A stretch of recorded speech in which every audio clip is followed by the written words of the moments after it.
Today on NewsWatch, Donald Trump floats a new idea on maternity leave as Hillary Clinton continues to rest and recover from pneumonia. We have news on when she's returning to the campaign trail.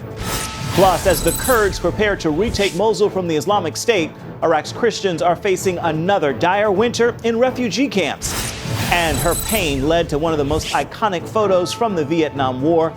See her miraculous survival story and how the gospel has changed her life.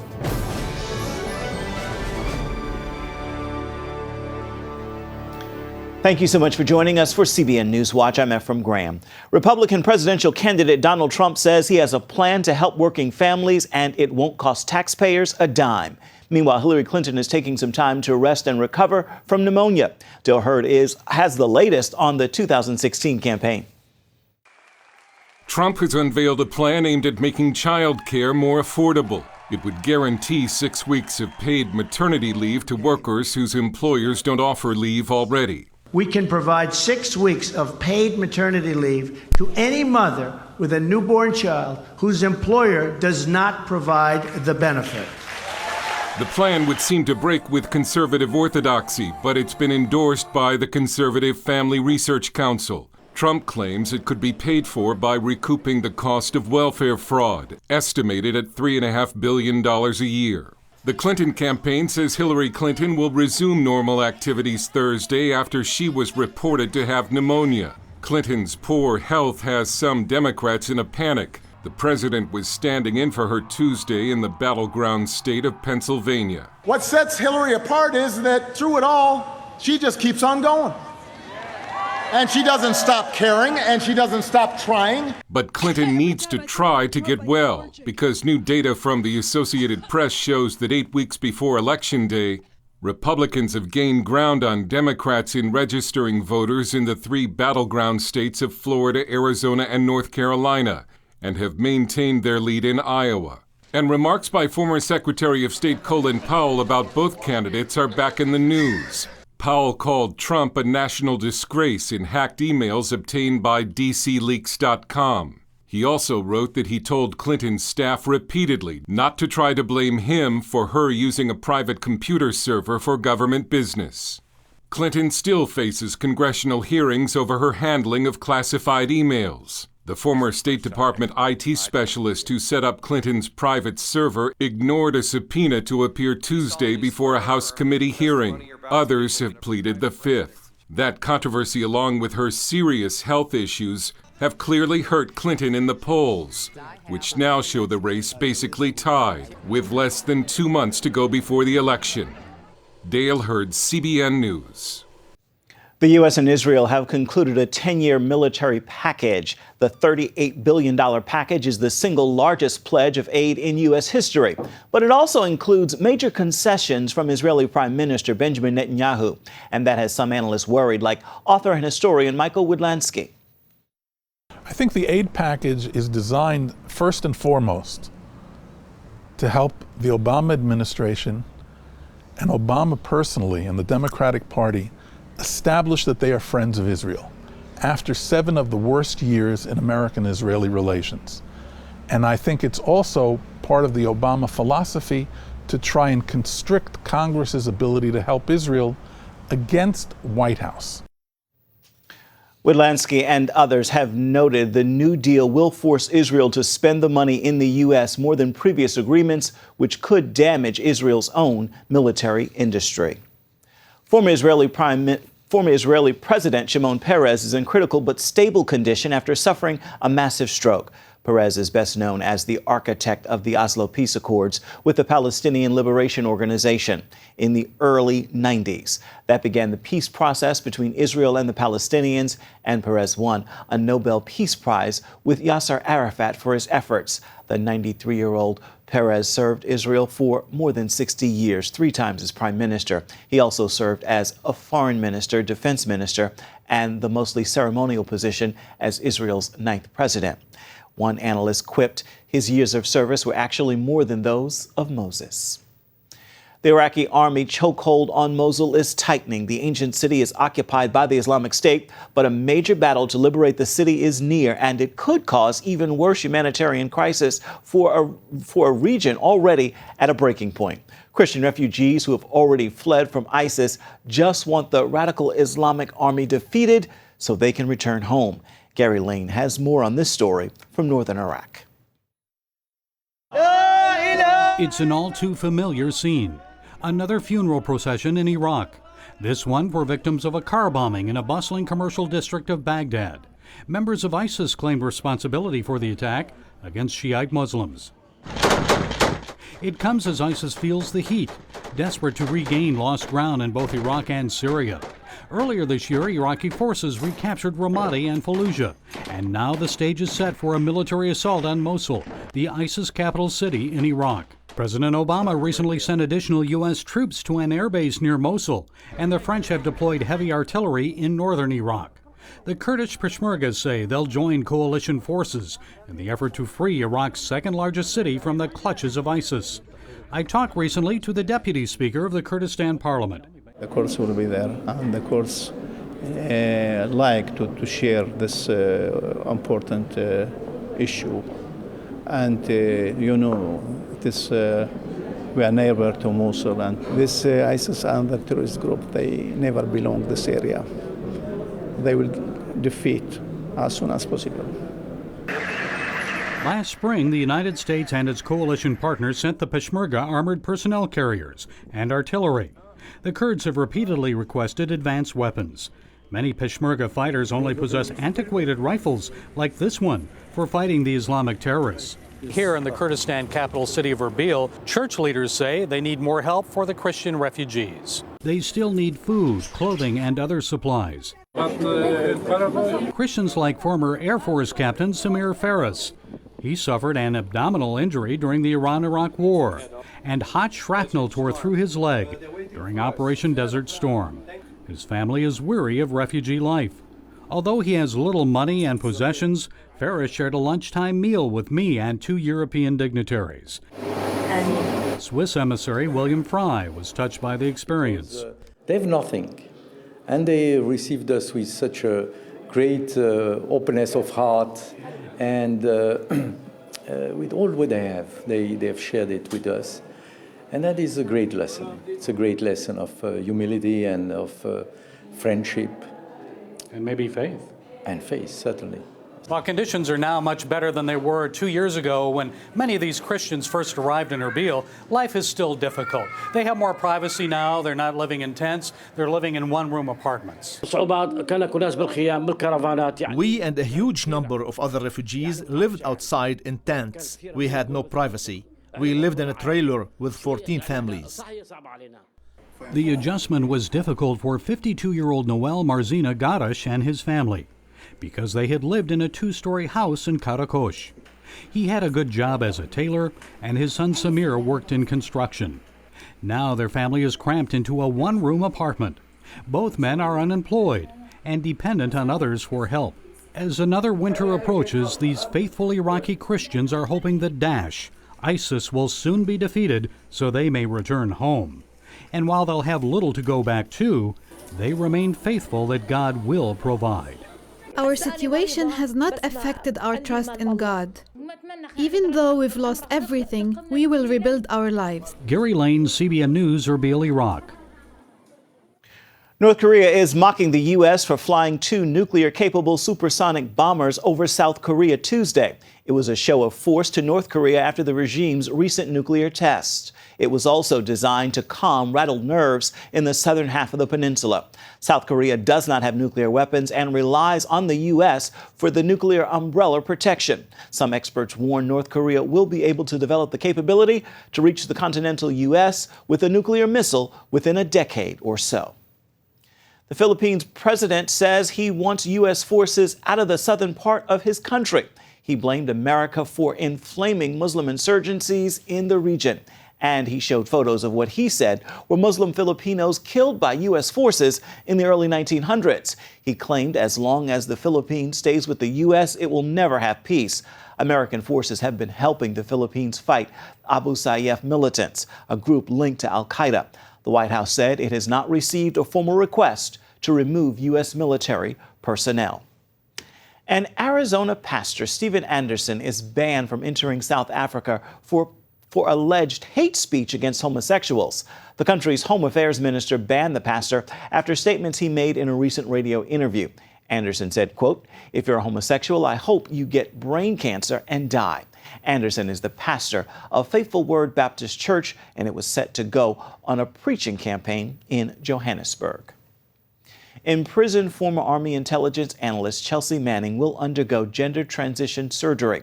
Manning will be the first U.S. prison inmate to undergo this procedure. This comes after he went on a hunger strike that began September 9th. Manning is serving a 35-year sentence for stealing thousands of documents and selling them to WikiLeaks. Manning is serving a sentence at Fort Leavenworth, an all-male Army prison located in eastern Kansas. Still to come right here on NewsWatch, 5 weeks after the devastation struck Denham Springs. See how Operation Blessing is still on the scene with critical help for the victims.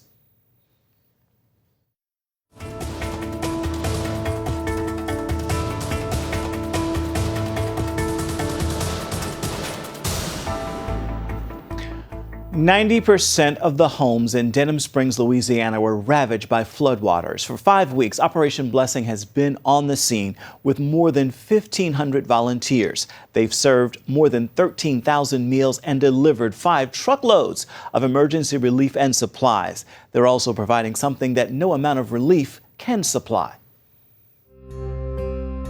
The flooding in Denham Springs, Louisiana was unexpected, widespread, and devastating to the families hit hardest. When I got up, I seen it coming towards us fast. The river was running through our house. We didn't know the flood was coming till it was almost in the backyard.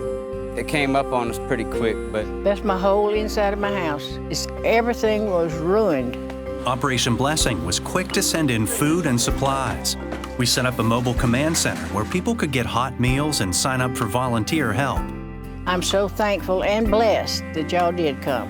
Had just done a great job saving us.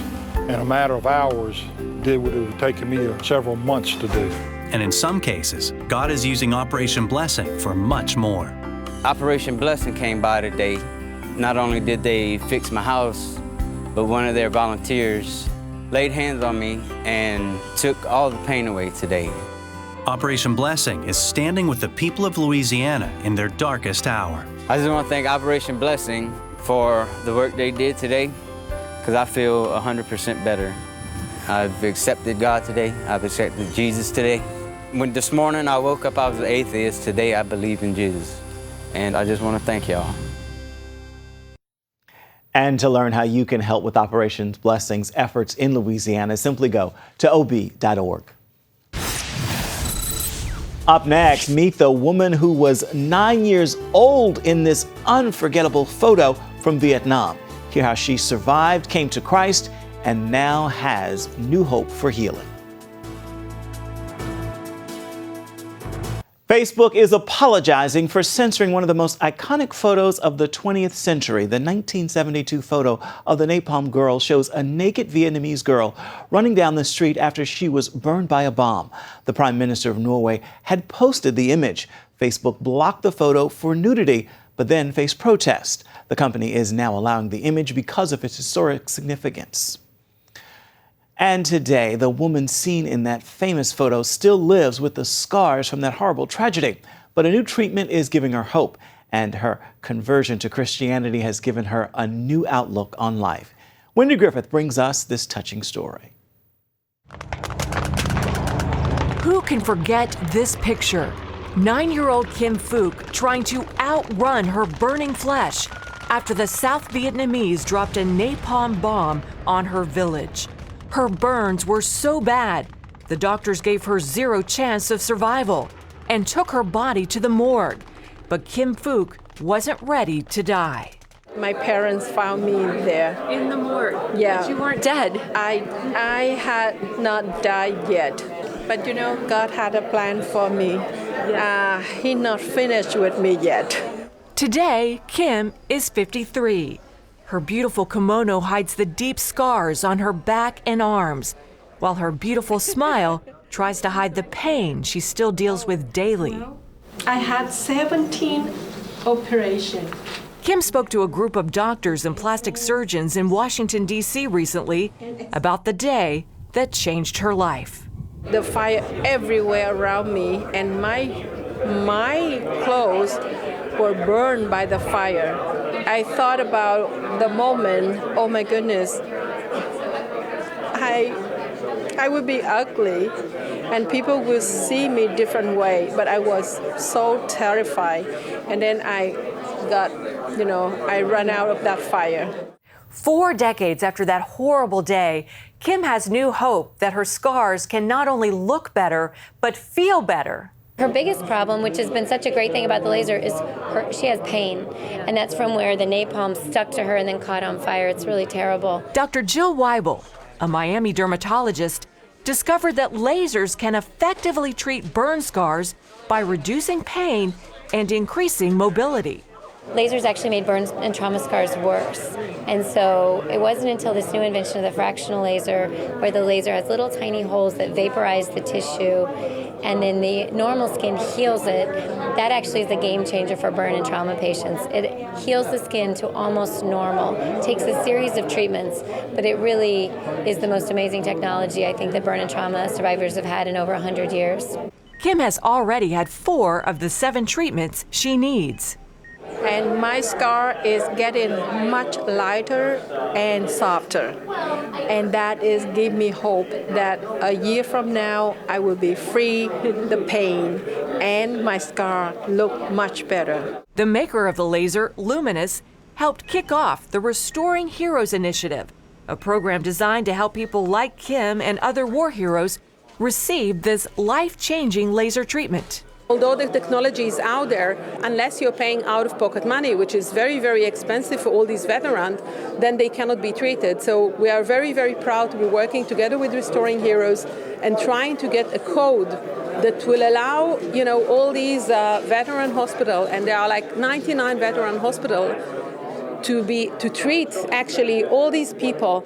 Despite the fear no one would want her, Kim married and has 2 sons.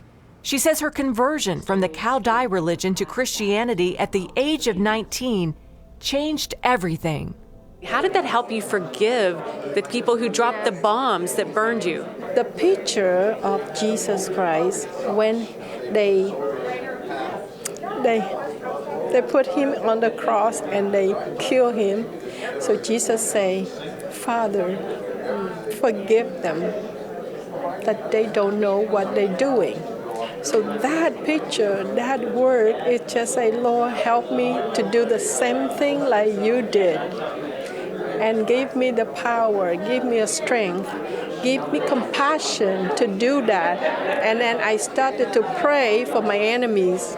And the more I pray for my enemies, the softer my heart became.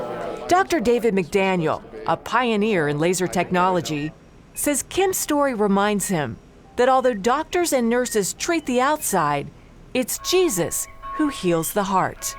There's a very famous sign at a mission hospital in Africa that the doctors and the nurses treat, but Jesus heals. And we use the lasers and the power to help heal her scars, but really Jesus healed her heart.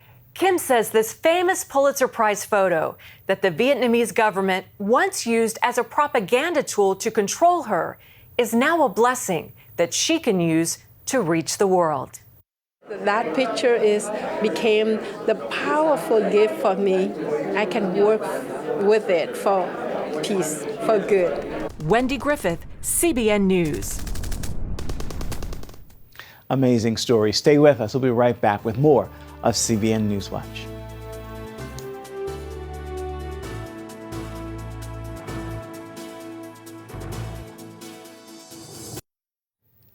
CBN News' animated Superbook is teaching children around the world the stories of the Bible, and it's doing that in fun ways at the largest church in America. Take a look. This past August, over 1,000 children from the Spanish congregation of Lakewood Church in Houston, Texas, attended their annual summer festival. It featured games, a carnival, plays, and arts and crafts to teach children about Jesus. And for the first time, the organizers decided to show the Spanish version of Superbook called Super Libro. Associate pastors of the Spanish-speaking congregation at Lakewood, Danilo and Gloriana Montero, explain. Those who are new to our community, we wanted them to find tools and to catch their attention through the characters of the Superbook and the message, of course. I know that Superbook is a great tool to teach the children how to face their life with the Word of God. The guest of honor for the occasion was Superbook's Gizmo. The kids were excited to meet him, like 7-year-old Ileana Sevilla. It was amazing that I just shouted, Gizmo, Gizmo, and I just wanted to hug him. After meeting Gizmo, the children watched the Spanish version of the Superbook episode, The Road to Damascus. No puedo ver. Estoy ciego. Paul was a bad person, but then he turned blind. Then Ananias made him see again, and then he was Christian. Lakewood Church uses Superbook and the curriculum in their Sunday school programs. Pastor Luis Lopez, director of the children's ministry for Lakewood's Spanish-speaking congregation, explains. What I love of Superbook is centered in the Word of God. It's teaching the basics of Christianity and is based in the Bible. At the end of the Superbook story, children saw the salvation poem and were asked if they wanted to accept Jesus as their Savior. Hundreds raised their hands and gave their lives to Christ. He loves us, and he sent his son, Jesus, to die on the cross for us. It is time now for your Wednesday word, and today's word is abundance. Remember this, no matter how little you think you have in this life, there is an abundance of blessings all around you, and you can start with the very breath you breathe. It may sound simple, but it is simple abundance. Take that thought throughout your day and make this a wonderful Wednesday. That is going to do it for this edition of CBN NewsWatch. Remember, you can find more of our exclusive coverage of the issues you care most about, and you can find it at cbnnews.com. We'd love to hear what you think about the stories you've seen here today. You can do that on Facebook, Twitter, as well as Instagram. We certainly hope you'll join us again right here next time. Make this a wonderful Wednesday. We'll see you back here tomorrow.